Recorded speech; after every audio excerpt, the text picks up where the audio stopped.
옆에 있는 손님들과 다시 한번 인사할까요? 주님만 바라봅시다. 그리고 나아갑시다.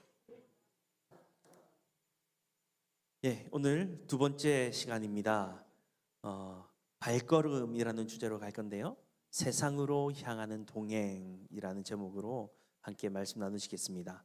마태복음 28장 19절 말씀 제가 말씀 봉독해 드리겠습니다. 예수께서 나와 말씀하여 이르시되 하늘과 땅의 모든 권세를 주셨으니 그러므로 너희는 가서 모든 민족을 제자로 삼아 아버지와 아들과 성령의 이름으로 세례를 베풀고. 아멘. 어제 우리는 동행의 첫 단추인 시선을 배웠습니다. 문제보다 크신 하나님, 우리를 위해 십자가를 지신 예수님께 우리의 시선을 뭐 하는 것? 고정하는 것. 그것이 시작이었습니다. 자, 이제 우리의 시선은 주님께 고정되었습니다. 여러분, 그 다음은 무엇을 해야 할까요? 그냥 주님만 쳐다보고 가만히 있으면 동행이 될까요? 아닙니다. 주님이 가시는 곳으로 우리도 발을 떼야 합니다. 제가 참 이렇게 주시려고 하는지 모르겠지만 바보 같은 짓을 참 많이 합니다. 모든 시스템이 다 갖춰졌죠. 그죠? 시스템의 소리를 내기 위해서 기타에 잭도 연결하고 전원도 켰습니다. 그럼 모든 준비가 다 갖춰져 있습니다. 그리고 제가 뮤트라는 걸 했습니다. 뮤트는 음소거입니다. 그러면 이제 소리를 내려면 음소거 버튼을 꺼야 됩니다. 그래야 소리가 나갈 수 있죠. 근데 음소거 버튼을 안 끄고 찬양을 했습니다. 안 그래도 음치에 박자도 못 맞추고 음정도 못 맞추는데 소리가 안 들리는 겁니다. 그러니까 이런 미련한 짓을 하고 있는 것이 저의 모습이고 우리의 모습 아닐까요? 그러니까 시선도 다 보고 있고 맞추고 하나님과 함께 레디 준비 끝 했는데 당근 준비 끝 당연하다고 당근 이랬는데, 그러면 스타트 하면 출발해야 되는데 스타트 했는데 주님이 가고 계시는데 그저 바라만 보고 있는 것이, 주저하고 있는 것이 우리의 모습 아닐까 합니다. 그래서 중요한 것은 발걸음을 떼는 것입니다. 세상으로 향하는 동행. 주님은 우리 교회 건물 안에만 계시지 않습니다. 세상 끝날까지 하신다는 이 약속은 세상 속으로 나아갈 때에 더욱 빛을 발합니다. 오늘 본문인 마태복음 28장 19절 앞부분은 아주 짧지만 강력하게 명령합니다. 그러므로 너희는 가서. 오늘 말씀을 통해 안주하는 신앙이 아닌 주님이 원하시는 곳으로 담대히 발걸음을 옮기는 역사가, 살아있는 역사가 일어나기를 소망합니다. 먼저 첫 번째는 익숙함을 떠나는 발걸음입니다. 익숙함을 떠난다 너무 쉽지 않습니다. 정말 쉽지 않은 게 우리 모습입니다. 왜냐? 익숙한 게 편하거든요. 그죠? 편하니까 편한 대로 하려고 하는 마음이 우리에 있습니다. 이것만 생각하면요, 좀 이제 우리 아이들은 좋아하는 이야기입니다. 똥 이야기 이런 거, 똥 이야기 이런 거 막 좋아하거든요, 아이들은. 제가 고신대학교에서 자취를 할 때였습니다. 자취에 이제 자취촌이 있었는데 여러 집 방 하나하나를 자취생들이 쓰고 그 화장실, 공동 화장실을 2개 정도 썼거든요. 그런데 그 화장실이 전등을 이렇게 톡 돌리면 켜지는 전등 아시죠? 그죠? 딱 돌리면 전구가 딱 들어옵니다. 그런데 이 전등이 나갔습니다. 나가가지고 고장이 난 거예요. 그러니까 이게 소켓 자체가 문제였던 것 같아요. 나갔는데 불이 안 켜져서 주인 댁에 이야기를 했는데 안 고쳐져서 근 일주일을 켜지지 않은 채로 생활을 했습니다. 그러니까 켜도 안 켜지니까 당연히 안 들어온다 생각하고 안 켜는데 익숙한 삶을 일주일 살았습니다. 근데 이제 월요일에 가서 탁 켜보니까 켜지더라고요. 드디어 고쳤네? 하고 나올 때는 당연히 끄고 나왔죠. 그런데 이상한 일이 발생했습니다. 그 자취방을 쓰는 다른 방 3곳의 모든 사람들이 불을 안 켜고 쓰는 겁니다. 고쳐져서 광명이 밝았는데 일주일 동안 안 들어오니까 당연히 안 들어온다. 그러니까 안 들어오니까 귀찮게 켜봤자 안 된다라고 익숙함을 따라 생활했던 것입니다. 이 익숙함을 벗어난다는 것이 너무나 힘듭니다. 우리는 습관을 따라 행하는 것이 우리의 모습이잖아요.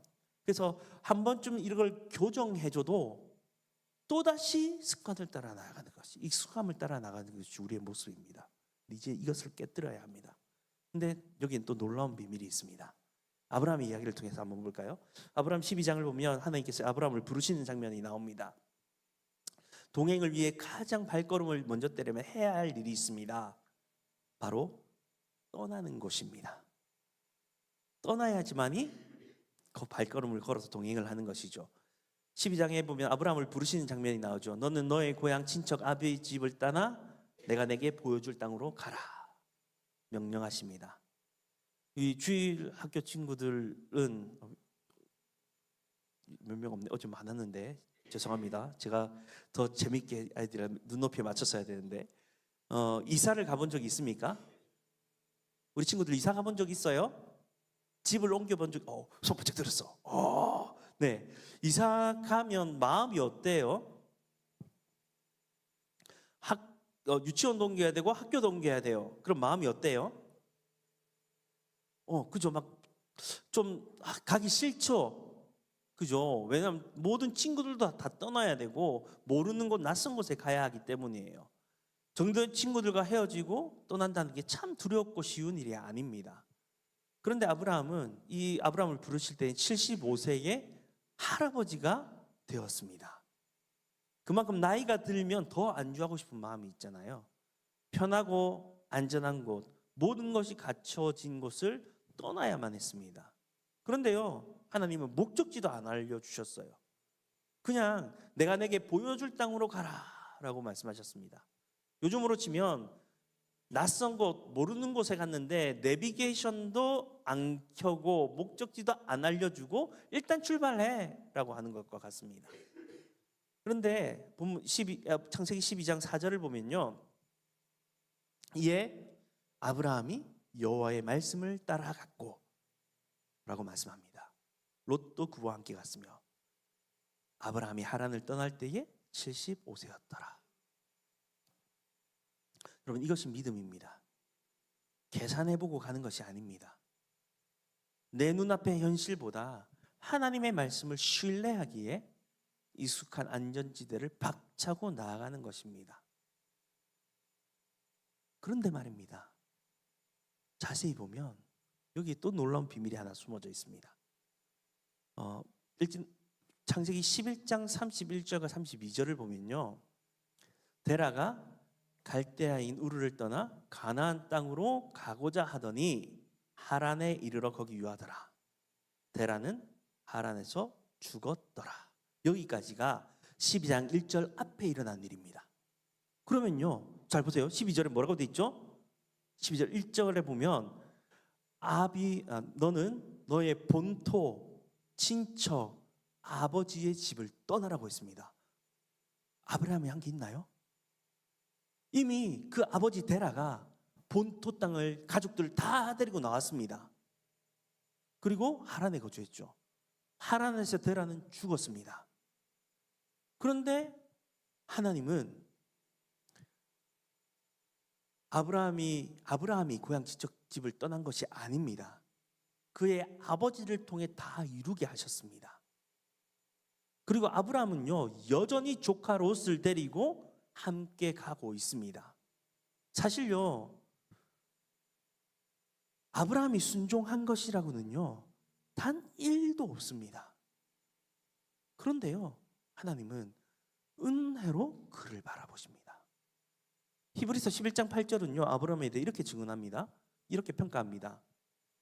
믿음으로 아브라함은 부르심을 받았을 때에 순종하여. 믿음으로 아브라함은 부르심을 받았을 때에 순종하여. 그럼 좀 전에 말씀드렸지만 아브라함이 순종한 게 있나요? 본토 아버지가 떠났죠. 아버지 죽었으니까 자연히 본토 땅 아버지 집 떠났잖아요. 그런데 여전히 롯 데리고 다니다가 13장에 보면 그 롯의 하인들과 아브라함의 하인들이 가진 것이 많아지니까 다투니까 어쩔 수 없이 헤어지게 되었어요. 그런데요, 하나님은요, 그 아브라함의 믿음, 하나님을 향한 믿음을 보시고 순종했다라고 평가하고 있습니다. 이것이 얼마나 큰 은혜인지 모릅니다. 우리에게 보면 너무나 크신 은혜입니다. 하나님이 우리를 먼저 찾아와 주셨습니다. 그리고요, 우리를 불러주셨습니다. 그리고 약속해 주셨습니다. 그리고 이끌어 주시고 이루십니다. 누가 다 하십니까? 하나님이 다 하십니다. 하나님이 다 하시는데 그 은혜를 입은 우리를 향해 순종했다 말씀하십니다. 너무나 놀라운 은혜 아닙니까? 와, 이건 말이 안 되는 이야기입니다. 사랑하는 성도 여러분, 2026년 새해 우리가 떠나야 할 고향은 어디입니까? 혹시 나태함, 게으름이라는 고향에 머물러 계십니까? 과거의 영광이나 실패의 기억이라는 집에 갇혀 있지는 않습니까? 혹은 나는 그냥 이대로가 좋아 라며 영적인 안일함 속에 묻혀 있지는 않습니까? 주님과 동행하려면 그 낡은 자리를 털고 일어나야 합니다. 말씀을 듣고 믿음으로 반응하는 것, 반응하기만 하면 주님이 다 하십니다. 말씀에 내가 결단하기만 하면 성령께서 우리를 이끌어 주십니다. 우리는 그 이끄심에 반응하여 끌려가면 되는 것입니다. 하나님의 이끄심에, 그 하나님의 강권하심에 끌려가는 저희가 되기를 소망합니다. 그리고 그 끌려감의 습관을 통해 이제 그냥 끌려가는 것이 아니라 기쁨과 감사로 동행의 걸음을 걸어갈 수 있는 우리 모든 성도님들이 되시기를 소망합니다. 두 번째는 약속의 땅으로 담대히 나아가야 합니다. 여러분, 익숙한 곳을 떠났다면 이제는 두려움을 이기고 전진해야 합니다. 여호수아 1장을 보면 이스라엘 백성들을 이끌었던 참 위대한 지도자였죠. 모세가 죽고 여호수아가 리더가 되었습니다. 얼마나 무서웠겠습니까? 여호수아도 모세와 함께하며 모세를 통해 이루신 일들을 보았잖아요. 앞에는 그런데 모세가 죽고 모세도 다 사라졌어요. 그리고 앞에는 요단강이 흐르고 있고 건너편에 사는 성들이, 정말 거인들이 사는 성들이 버티고 있습니다. 그것을 이스라엘 백성들을 끌고 자기가 가야 한다니 너무나 두려웠습니다. 그런데 그때 하나님이 여호수아에게 말씀하십니다. 네 발바닥으로 받는 모든 것은 다 내가 너희에게 주었노니. 하나님이 약속하셨으니 책임지시겠다는 말입니다. 야, 너희들 믿음으로 이제 발걸음 뗐니? 그럼 내가 책임질 테니 나만 믿고 따라와. 가! 라고 말씀하시는 겁니다. 강하고 담대하라. 여러분, 순서가 중요합니다. 가서 땅을 차지하면 내가 줄게가 아닙니다. 이미 주었으니 너희는 가서 밟기만 해라는 것입니다. 이것이 하나님의 역사입니다. 내가 다 해놓을게. 너는 가서 받아 먹기만 해. 다 차린 밥상에 숟가락만 들어. 아니, 숟가락도 내가 들어줄 테니 입만 벌리고 먹어 라는 것이 하나님의 방식입니다. 근데 우리는 여전히 진수성찬이 차려져 있는데 안 먹고 와, 맛있겠다 하고 있는 게 우리의 모습 아닙니까? 먹으면 됩니다. 하나님이 다 차려놓으신 거, 이루신 거 누리기만 하면 됩니다. 그 약속을 믿고 발바닥만 내밀면 되는 것입니다. 사랑하는 여러분, 세상이 요단강처럼 무섭게 보일 때가 참 많습니다. 치열한 경쟁의 구조 속에서 어떻게 하면 내가 처질까라는 두려움이 있습니다. 그러나 하나님 오늘 말씀하십니다. 내가 너와 함께 있을 것입니다. 두려워하지 말라. 주님이 한껏 걷고 계십니다. 함께하고 계십니다. 쫄지 마십시오.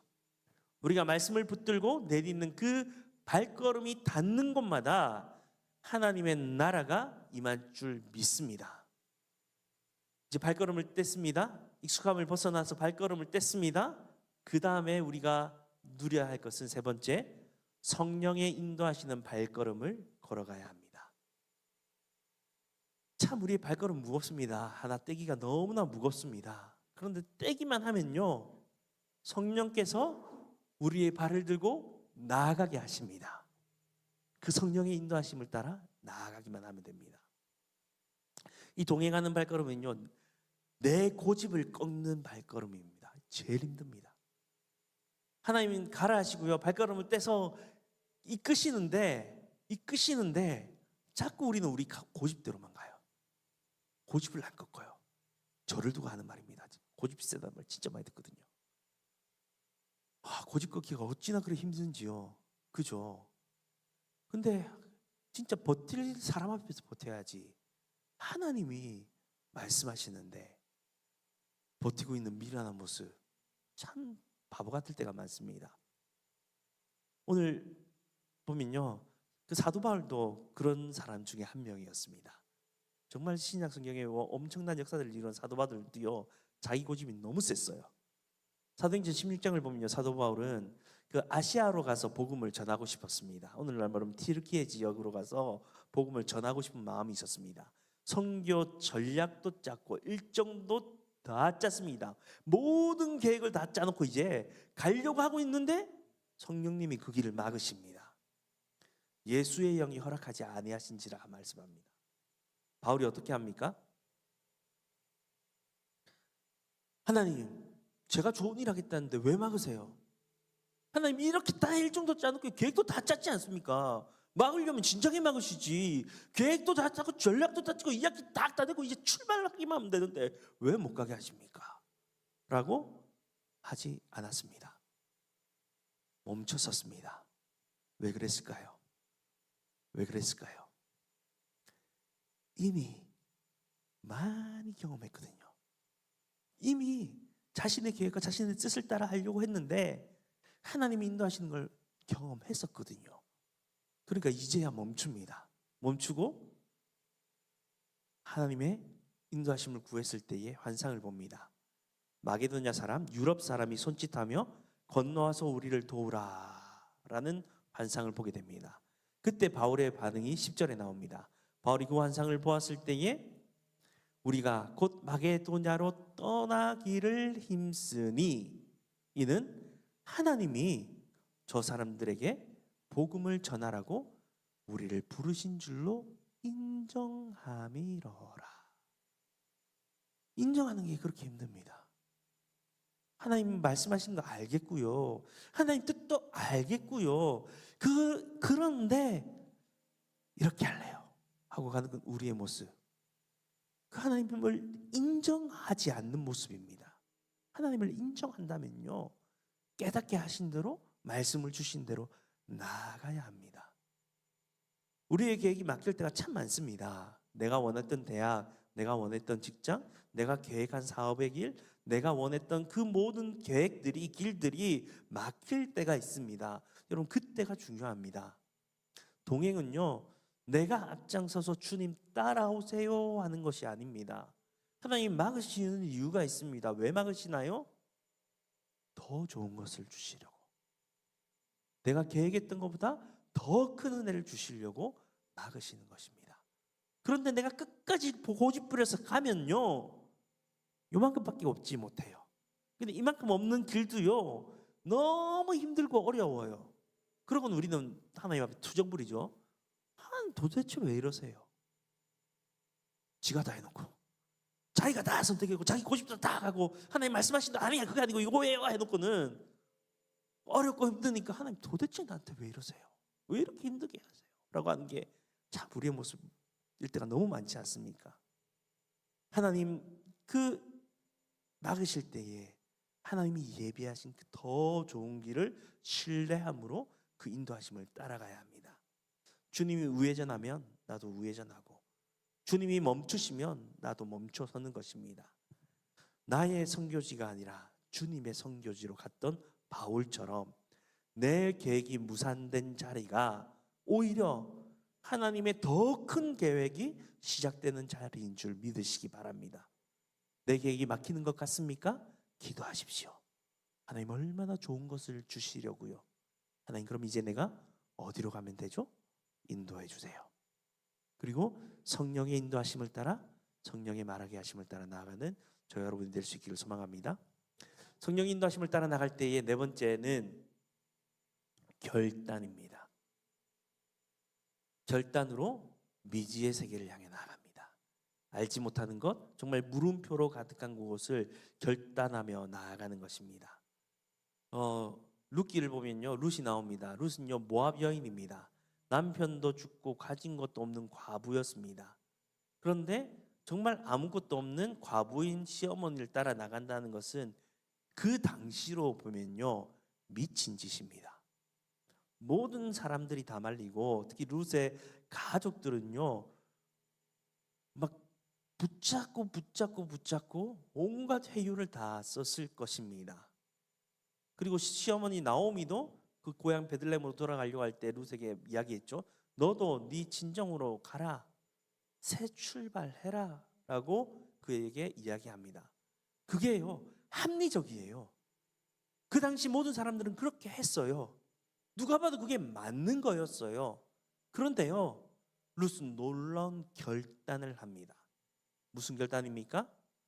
어머니께서 가시는 곳에 나도 가고 어머니의 하나님이 나의 하나님이 되시리니 라고 일단 룻기 1장 19절에서 그는 고백합니다.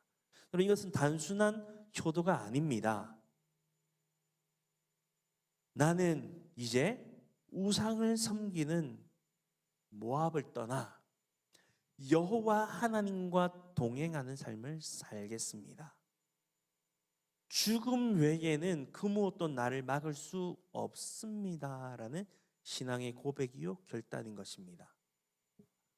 이 여인이 어떻게 됐습니까?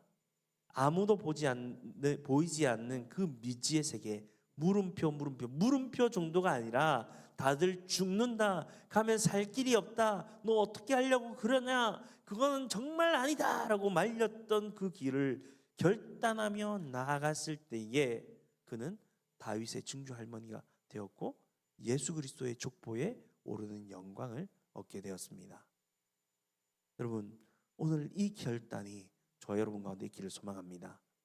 주님, 세상의 편한 길보다 합리적인 길보다 모든 사람이 다 맞다고 하는 길을 걷기보다 좁은 길이라도 주님과 함께하는 길을 택하겠습니다. 주님이 원하시는 그곳으로 가겠습니다. 이 결단의 발걸음이 저와 여러분의 가문을 믿음의 명문 가문으로 만들게 될 것입니다. 자, 다 왔습니다. 다섯 번째, 이제 빌립의 순종을 통해 우리는 광야의 길로 가는 걸음을 걸어가야 합니다. 마지막으로 이 동행의 발걸음은 때로는 우리의 상식을 뛰어넘습니다. 사도행전 8장에 보면 빌립 집사님의 이야기가 나옵니다. 사마리아에서 엄청난 부흥이 일어났습니다. 사람들이 구름대처럼 몰려옵니다. 정말 사역이 대박났습니다.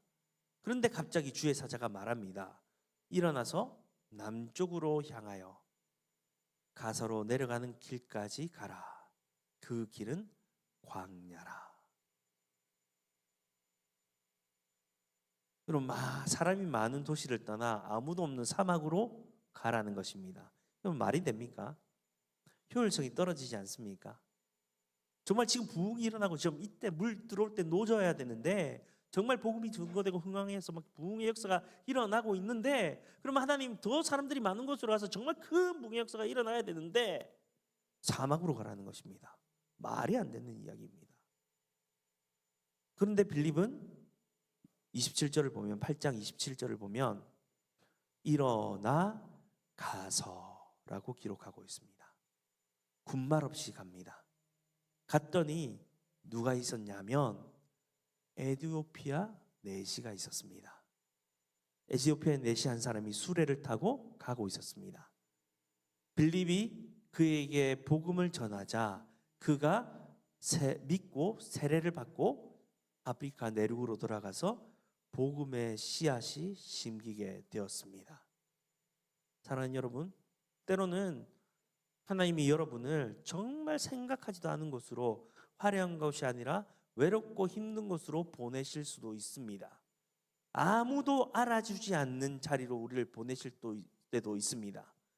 아무도 알아주지 않는 봉사의 자리, 저 구석에서 묵묵히 섬겨야 할 자리, 힘든 직장의 동료 옆자리, 혹은 냄새나고 소외된 이웃들에게 가라라고 말씀하실 수도 있습니다. 하나님, 왜 하필 저입니까? 라고 묻지 마십시오. 주님은 주님의 발걸음이 그곳을 향하고 있기에 나와 함께 가자 말씀하시는 것입니다. 여러분이 순종하여 내디딘 그 광야 같은 곳에 하나님이 예비하신 구원의 열매가 기다리고 있습니다. 하나님이 그 인도하심을 따라가게 되면요, 놀라운 역사를 경험합니다. 어떤 역사를 경험하게 되죠? 하나님의 능력으로 역사하심을 바라보게 됩니다. 하나님이 이루시는 일에 우리는 도구가 되어 쓰임받는 영광을 누리게 됩니다. 생각해 보십시오. 내가 섬긴 섬김으로 수많은 영혼들이 살아난다면, 나의 기도로 수천만의 영혼들이 살아난다면, 나의 그 순종의 발걸음으로 한 나라가 주님 앞으로 돌아오게 된다면 얼마나 기쁨과 감사의 영광이 되는 자리이겠습니까? 하나님은 저와 여러분을 그렇게 사용하고자 부르시고 인도하고 계십니다.